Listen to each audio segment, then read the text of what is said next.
അപ്പൊ ഇത് തങ്കീസ് ഡയറിയിൽ ഞാനൊരു ഞാവലാട്ടോ പരിചയപ്പെടുത്തി തരാൻ പോകുന്നത്. ഈ കണ്ടോ, ഈ ഒരു ചെറിയ മരം നിറയെ പിടിച്ചിങ്ങനെ നിൽക്കുകയാണ് കേട്ടോ. ഞാവൽപ്പഴമാണ്.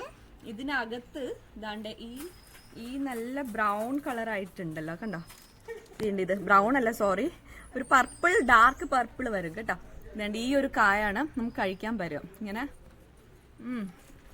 അരിയാണ്, മറ്റേ ഞാവലിന്റെ പോലെ തന്നെ, പക്ഷെ അതുപോലെ മധുരമില്ല, കവർപ്പ് ടേസ്റ്റാണ്.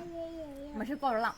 നിറയെ ചെറിയ മരമാണ്, പക്ഷെ നിറയെ കാ പിടിച്ച് നിൽക്കുന്നു. മുകളിൽ നിറയെ, അത് ഇലയേക്കാൾ കൂടുതൽ കായ പിടിച്ചിട്ടുള്ളത്.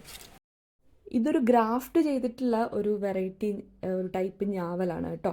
ഇതൊരു പരിധി കൂടുതൽ ഇത് ഹൈറ്റിലേക്ക് പോവില്ല. ഇങ്ങനെ നിറയെ ബ്രാഞ്ചസ് ആയിട്ട് അതിൽ നിറയെ ഇങ്ങനെ കൊല കുത്തി മുന്തിരിങ്ങ ഇങ്ങനെ പിടിച്ച് കിടക്കുന്ന പോലെ ഇഷ്ടം പോലെ ഇങ്ങനെ പിടിച്ച് കിടക്കും. ശരിക്കും കാണാൻ നല്ല രസമാണ് കേട്ടോ. കഴിക്കാൻ വലിയ ടേസ്റ്റ് ഇല്ല. വീടിൻ്റെ മുന്നിലൊക്കെ നമുക്കിങ്ങനെ നട്ട് പിടിപ്പിക്കാൻ നല്ലതാണ്. നമുക്ക് ഒരു ഹായ് പറഞ്ഞേ. പിന്നെ ഞാവൽപ്പഴം തിന്നാൻ നടാം. ഹായ് പറഞ്ഞേ, ഹായ് പറഞ്ഞേ. അപ്പൊ ഇത്രയേ ഉള്ളൂ ഇന്നത്തെ വീഡിയോ. ബൈ.